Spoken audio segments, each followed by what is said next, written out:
हे मेरे नाथ, मैं आपको भूलूं नहीं। हे मेरे प्रभु, मैं आपको भूलूं नहीं। हे मेरे स्वामिन, मैं आपको भूलूं नहीं। श्रीमन्नारायण नारायण नारायण श्रीमन्नारायण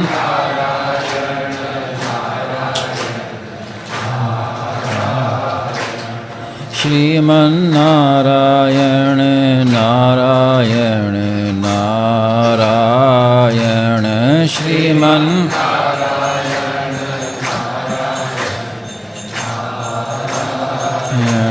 श्रीमन्नारायण नारायण नारायण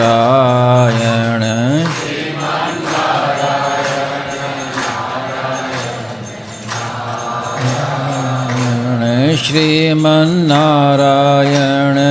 नारायण नारायण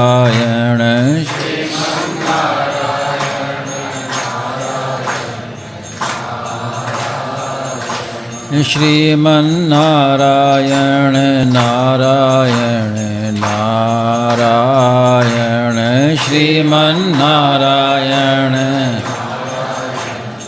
नारायण श्रीमन्नारायण नारायण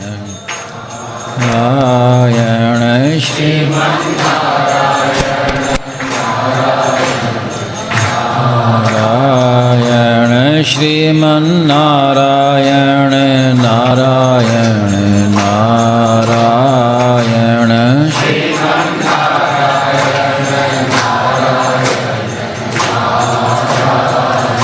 सियावर रामचंद्र की जय, मोर मुकुट बंसी वाले की जय।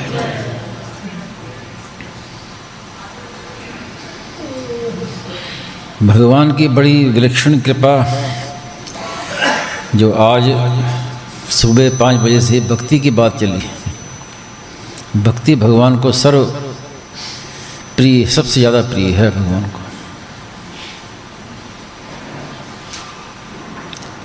इतनी प्रिय है कि भगवान भक्त के वश में हो जाते हैं। ज्ञानी के वश में नहीं होते, भक्त के वश में हो जाते हैं भगवान। भगवान भक्त भक्तिमान। तो भक्ति कहाँ से शुरू होती है?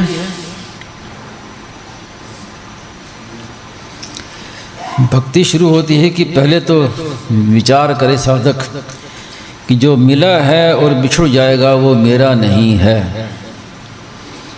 और जो सदा साथ रहने वाला है वो भगवान, वो मेरे हैं। यहाँ से भक्ति शुरू होती है। मैं भगवान का हूँ, भगवान मेरे हैं। तो भगवान में अपनापन,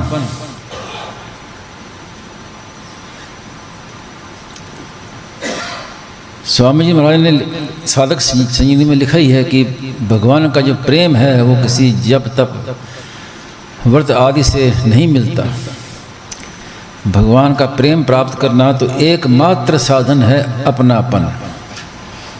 भगवान मेरे हैं। जैसे छोटा बालक माँ में अपनापन रहता है, मेरी माँ है,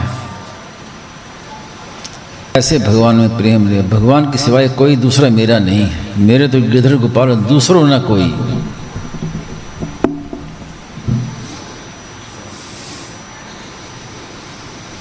और भक्ति इतनी विलक्षण है कि ज्ञान में तो जगत का, जड़ का निषेध किया जाता है। जड़ का निषेध, ब्रह्म सत्यम जगन मिथ्या। तो जड़ का निषेध करते हैं तब ज्ञान योग चलता है। लेकिन जिसका निषेध किया जाता है वो दूर तक साथ में रहता है।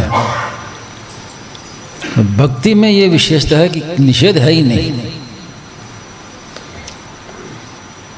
अब वासुदेवा सर्वम, सब भगवान ही हैं, तो इसमें किसका निषेध है? इसमें ना जड़ है ना चेतन, कोई भेद है ही नहीं, सब एक। निज प्रभु मैं देखी जगत, तो इसमें निषेध नहीं है। तो निषेध न होने से इतनी विलक्षणता आ जाती है कि जड़ भी चिन्मय हो जाता है। ज्ञान में उतनी चिन्मयता नहीं है जितनी भक्ति में चिन्मयता है। इतनी चिन्मयता है कि जड़ भी चिन्मय, शरीर भी चिन्मय हो जाए। मीराबाई का शरीर भी चिन्मय हो गया, जड़ता रही नहीं। इतनी विलक्षणता भक्ति में।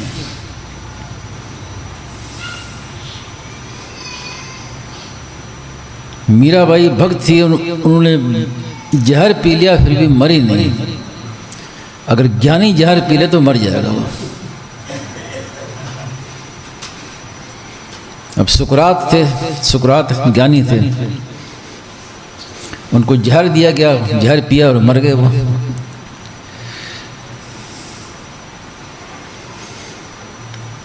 भक्त में इतनी विलक्षणता की सब कुछ चिन्मय।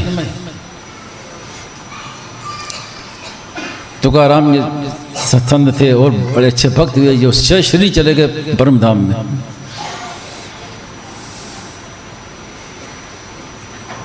तो इतनी चिन्मयता, इतनी विशेषता, इतनी विलक्षणता भक्ति में है जिसका वर्णन नहीं कर सकते। भगवान भी जिसके वश में हो जाए तो उसका कौन वर्णन कर सकता है। और भगवान में भूख है, भगवान चाहते हैं कि ये जीव जो मेरा अंश है ये मुझे अपना कहे। जैसे बालक माँ को अपनी कहता है तो माँ राजी होती है, तो हम भगवान को अपना कहें तो भगवान राजी होते हैं। यहाँ तक संतों ने कहा है कि भगवान प्रतीक्षा कर रहे हैं कि कब ये मुझे अपना कहेगा। प्रतीक्षा कर रहे हैं भगवान। जैसे माँ का जितना प्रेम होता है बालक में, उतना बालक में नहीं होता। बालक माँ के प्रेम को समझ नहीं पाता, नहीं जान सकता माँ को क्या प्रेम है। बालक को उतनी गर्ज नहीं जितनी माँ को बालक की जितनी गर्ज है उतनी बालक को नहीं होती। जरा से बालक आंखों से आगे से ओझल हो जाए तो माँ व्याकुल हो जाती है।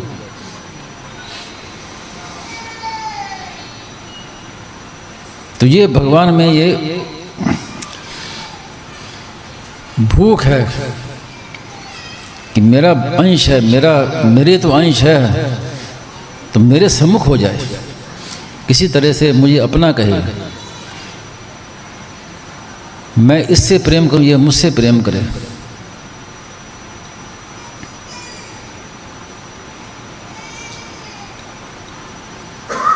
अब प्रेम प्राप्ति के लिए जो बताया साधन, तो इसको इसमें साधन क्या, क्रिया कुछ नहीं है। मैं भगवान कहूँ भगवान मेरे, इसमें क्रिया कुछ नहीं। इसको आप मान लें, बस स्वीकार करना। और मानना जो होता है वो जानने से कम नहीं होता,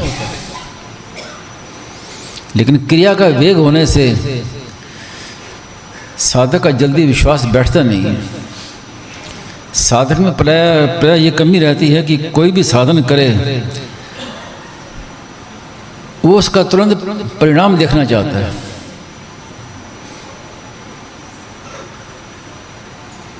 मैंने मान लिया, अब क्या होगा, कुछ हुआ नहीं, कुछ दिखाई नहीं दिया, कोई विलक्षणता नहीं आई।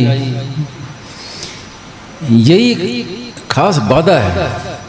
हम भगवान के हो गए, हम भगवान के हैं तो बस अब अपनी ओर देखना ही नहीं है। अपनी ओर जब तक देखोगे तब तक साधन होगा नहीं।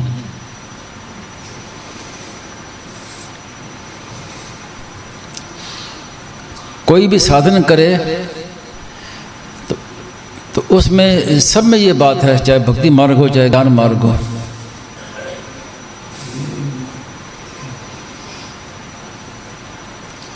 महाराज ने इसलिए ज़्यादा जोर क्या दिया कि अब मान लो, बस दिखे चाहे ना दिखे, मान लो। और अगर मान्यता में दृढ़ता हो जाएगी तो बहुत जल्दी सिद्धि हो जाएगी। लेकिन मानने में दृढ़ता होती नहीं है। हम उसका फल देखना चाहते हैं, उसका क्या असर पड़ा। मैंने मान लिया तो ये तो हुआ नहीं, मेरे विकार तो मिटे नहीं, आसक्ति तो मिटी नहीं। तो इस तरफ ना देख के उस तरफ देखना चाहिए कि भाई मैं जैसा भी हूँ मैं तो भगवान का हो गया, जो हम भले बुरे तो तेरे। इस विषय में स्वामी महाराज ने किस प्रकार से समझाया इस विषय को। विद्या कालेन पच्यते,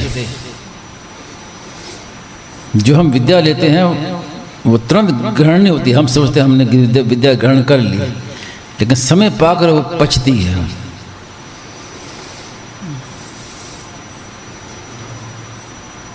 जैसे स्वामी जी महाराज ने कई ऐसी बातें मुझे बताई, मैंने लिख ली, डायरी में नोट कर ली, पूरी तरह समझ में आई नहीं। लेकिन स्वामी जी महाराज के जाने के बाद उनकी कई बातें समझ में आई। क्योंकि स्वामी महाराज ने जब बात कही है तो उनकी कृपा थी, तभी तो बात कही है, तो उनकी कृपा थी। वो अंदर पड़े पड़े वो पकती रही, समय पाकर फिर एकदम से समझ में आ गई। ऐसी बातें होती हैं। तो स्वामी महाराज क्या कहते हैं, आप मान लो, बस देखो मत। हम जितनी दृढ़ता से मानेंगे, समय पाकर फिर वो अपने आप मान्यता नहीं रहेगी, वो अनुभव में परिणत हो जाएगी। एक उदाहरण दिया जाता है, आपने कई बार सुना होगा। एक आम का बगीचा था, अब बंदर उसमें आते थे आम खाने के लिए। अब जो उसका रखवाला था वो लाठी लेकर मारता बंदरों को। अब आम भी खाते, साथ में लाठी भी पड़ती, दोनों बातें। तो बंदरों ने विचार किया कि क्यों ना अपना अलग बगीचा लगा लें, फिर खुद अपने स्वतंत्र होकर खाएंगे, यहाँ तो लाठी भी खानी पड़ती है।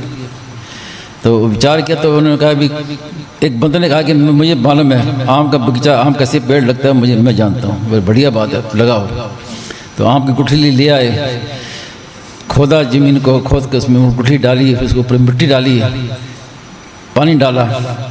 अब चारों ओर बंदर आके बैठ गए देखने के लिए कब पेड़ होगा ये। अब आधा घंटा 1 घंटा बीत गया, कुछ दिखाई नहीं दिया। कहा भी तो कोई गड़बड़ है, फिर खोदो उसको, मिट्टी निकाल के फिर देखो गुठली ठीक से लगी नहीं लगी।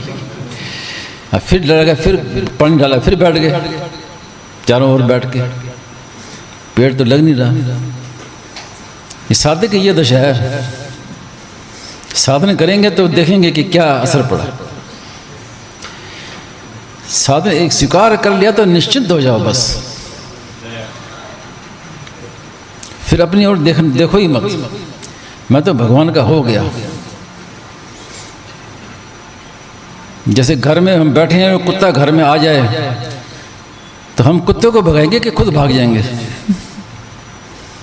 कुत्ते को भगाएंगे कि मैं तो, मेरा घर तो मेरा है, मैं बैठा हूँ, ये कहाँ से आ गए, निकलो यहाँ से। तो ऐसी कितने विकार आ जाएं, कुछ भी हो जाए, हम तो ये अपने इसी घर के हैं, हम क्यों बाहर निकले? विकार आ जाए तो भी हैं तो हम भगवान के ही। महाराज ने कहा ना कि मूल को मत छोड़ो, मैं भगवान का हूँ, भगवान मेरे हैं, ये है मूल। तो इस मूल को पक्का पकड़े रहो। जैसे बस में यात्रा करते हैं ना, खड़े होते हैं, बैठने की सीट नहीं मिलती तो डंडा होता है तो पकड़ लेते हैं उसको। अब वो छूटे नहीं हाथ से, छूटेगा तो नीचे गिरेंगे। तो जैसे उसको पकड़ लिया ना, ऐसे ये मूल है, मैं भगवान को, भगवान मेरे, इसको छोड़ो मत, भले कुछ भी हो जाए। तो फिर कोई डर की चिंता की बात ही नहीं है।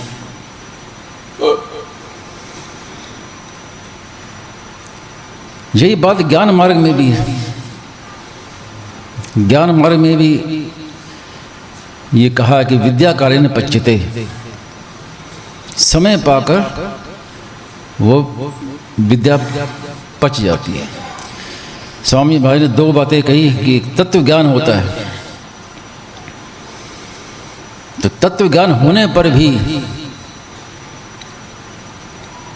उसका परिणाम सामने आने में समय लगता है।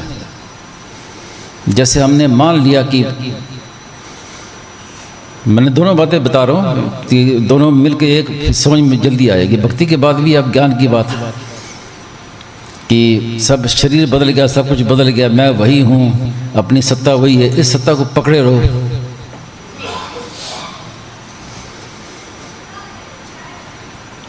तो उस पकड़े रहने पर फिर ये मत देखो कि क्या हुआ, क्या अब कहे कि भी मैंने तो सत्ता में रहा, मेरे फिर विकार आ रहे हैं, काम क्रोध आदि विकार आ रहे हैं। देखो मत, विकार आएंगे और धीरे धीरे कम हो जाएंगे, और कम होते होते ऐसे मिट जाएंगे कि पता भी नहीं चलेगा। जैसे गाय हो तो गाय को हम किसी को दे दें, बेच दें, किसी ब्राह्मण को दे दें, तो कुछ समय तक गाय वापस हमारे घर आएगी, क्योंकि रास्ता उसको यही याद है, उसको संस्कार पड़े हैं, फिर धीरे धीरे वो आना बंद हो जाएगा उसका। तो ज्ञान मार्ग में ऐसी है कि तत्व ज्ञान हो गया, तो तत्व ज्ञान होने पर भी उसके बाद स्वामी महाराज ने कहा है कि एक तत्व निष्ठा होती है। तत्व ज्ञान होने के बाद तत्व निष्ठा होती है। तो इसको कैसे समझें कि तत्व ज्ञान कैसे हुआ? जैसे एक पेड़ है, हमने पेड़ को जड़ से काट दिया तो पेड़ तो कट गया, ये है तत्व ज्ञान। संसार से संबंध विच्छेद तो उसी क्षण हो गया, जिस क्षण वो पेड़ कट गया तो पेड़ का समाप्त हो गया उसी क्षण। लेकिन उसके जो पत्ते हैं वो हरे रहते हैं, वो उनके सूखने में समय लगता है। हरे क्यों रहते हैं? कि भीतर में संस्कार जो पहले का जीवनी उसमें है, वो पत्ते हरा लगती है।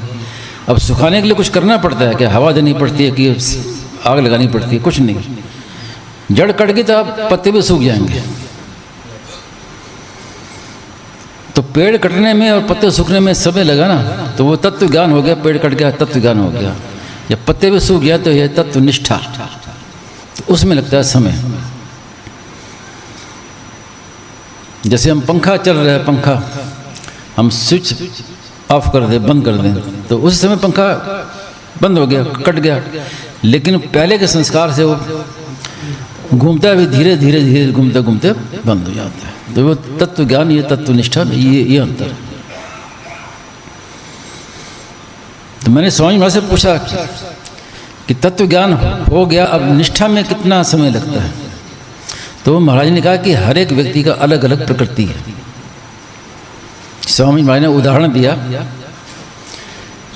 एक संत का उदाहरण दिया कि उन संत को जुकाम लगता था तो कई महीने तक जुकाम लगा रहता था जल्दी ठीक होता नहीं था। और मुझे जुकाम लगता है तो एक दो दिन में ठीक हो जाता है तो ये प्रकृति के ऊपर है, लेकिन वो होगा अपने आप, उसमें उद्योग नहीं करना पड़ता, उद्योग साध्य नहीं है। तो इस प्रकार इसका तात्पर्य, कहने का तात्पर्य क्या है कि आपने एक बार स्वीकार कर लिया, अब ये मत देखो कि परिणाम क्या, वो हो जाएगा, परिणाम सामने आ जाएगा, चाहे जल्दी आए चाहे देरी से आए।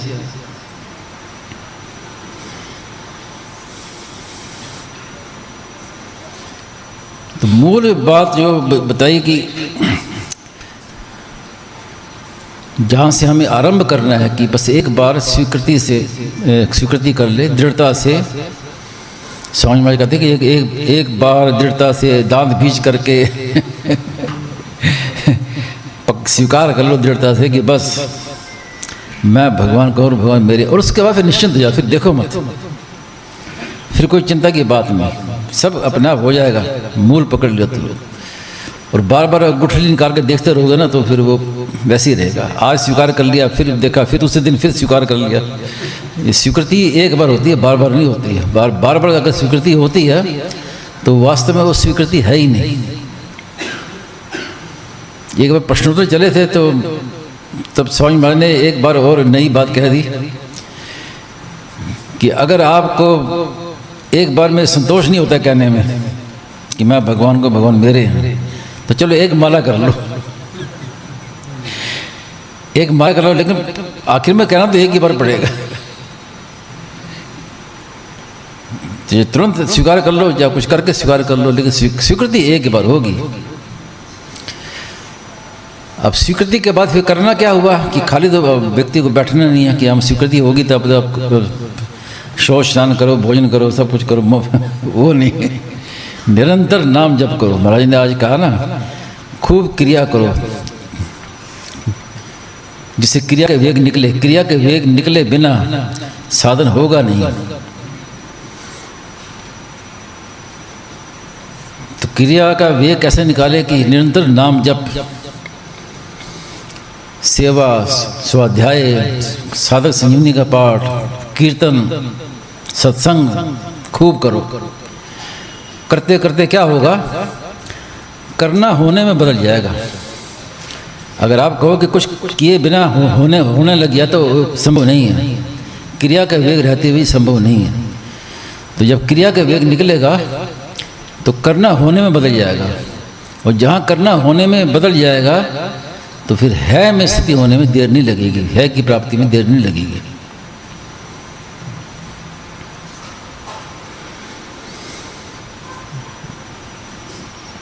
अब इस विषय में कोई किसी का कोई प्रश्न हो तो, और तो बात तो पूरी कह दी, अब उसको विस्तार तो चाहिए, जितना मर्जी कहते जाएंगे।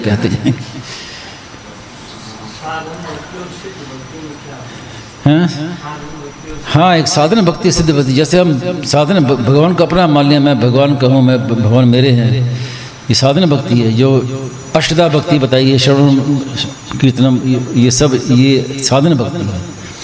साध्य भक्ति है भगवान का प्रेम, प्रतिष्ठित वर्धमान प्रेम, वो साध्य भक्ति है। तो साध्य भक्ति के लिए कुछ करना कुछ नहीं पड़ता, वो भगवान की कृपा से प्राप्त होती है। साधन भक्ति तो हमारे अधीन है, लेकिन साध्य भक्ति भगवान कृपा करके प्रदान करते हैं।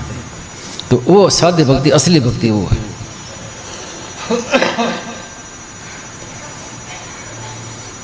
वो हमारे उद्योग साध्य नहीं है। हमारा जितना उद्योग है वो हमारे, उस पर हमारी जिम्मेवारी है। बाकी का काम भगवान अपना काम करेंगे। आप अपना काम करो, भगवान अपना काम करेंगे। जैसे उदाहरण के लिए माँ जा रही है गांव में, खेत में जा रही है, छोटा बालक साथ में चल रहा है उंगली पकड़ के। अब बच्चा जिद करता है माँ को, मुझे उठाओ, गोदी उठा।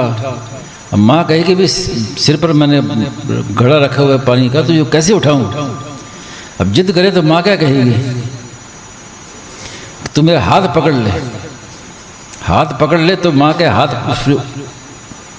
हाथ ऊंचा कर, अपने हाथ ऊंचा कर, तो ऊंचा करके वो माँ पकड़ के उठा लेगी उसको। तो कम से कम हाथ ऊंचा तो करना ना हमें, ऐसी कैसे माँ उठा लेगी? तो माँ कहती भले हाथ तो ऊंचे कर अपने। तो हे नाथ, मैं आप कहो आप मेरे हो, ये हमने हाथ ऊंचे कर लिए, तो ये हमारा काम है। उठाना फिर भगवान का काम है। भगवान चाहे तो शरण ले। वास्तव में भगवान ने सबको शरण में लिए ही हुआ है।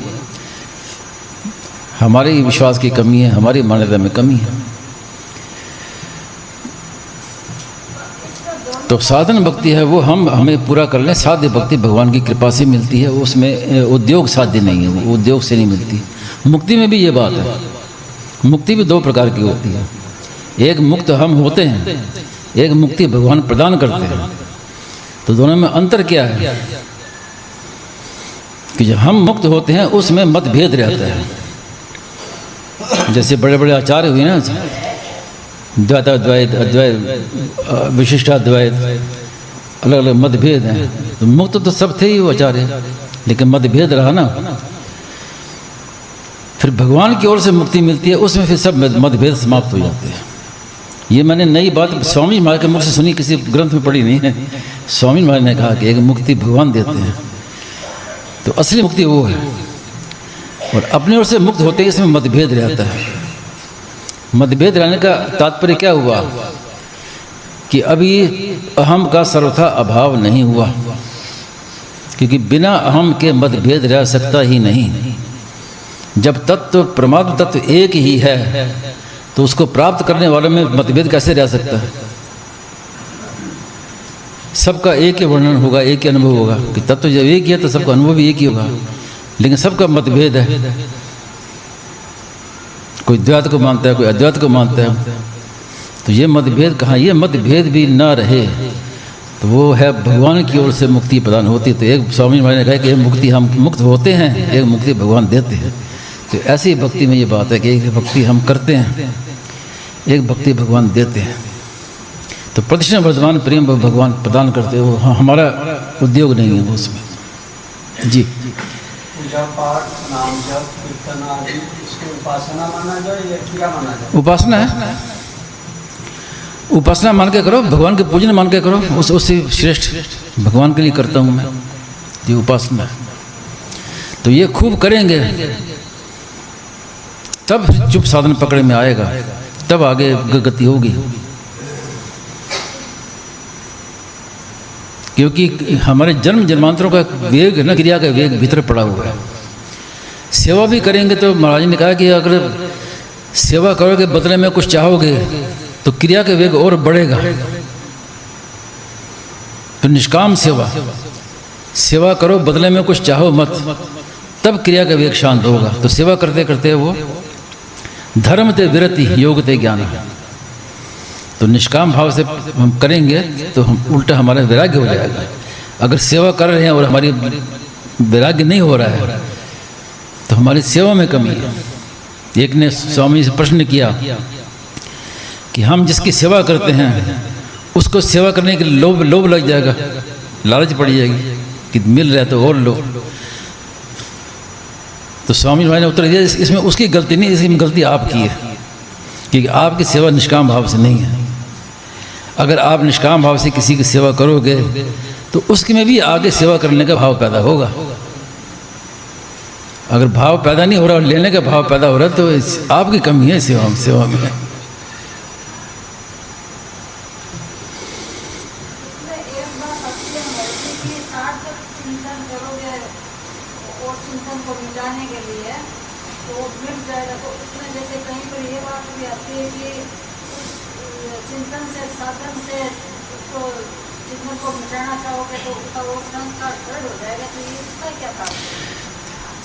वो चिंतन इसलिए कि हम जिसका चिंतन उसी का करते हैं जो वस्तु दूर होती है।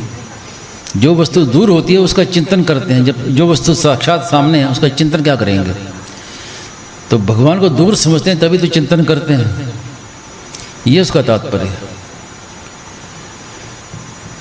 तो ये जो चीज़ है कि मैं भगवान को, भगवान मेरे हैं, ये उससे आगे की चीज़ है और ये विलक्षण चीज़ है। इसमें चिंतन नहीं करना है। स्वीकार, छोटा बालक है माँ का चिंतन करता है क्या? छोटा बच्चा माँ का चिंतन नहीं करता। मेरी है माँ मेरी, चिंतन क्या करना?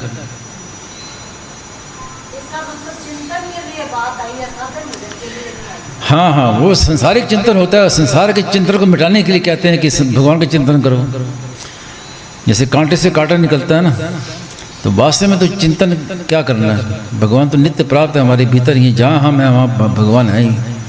चिंतन क्या करना? बस वो भगवान नित्य प्राप्त, केवल उनको बस अपनापन मानो कि वो मेरे हैं बस।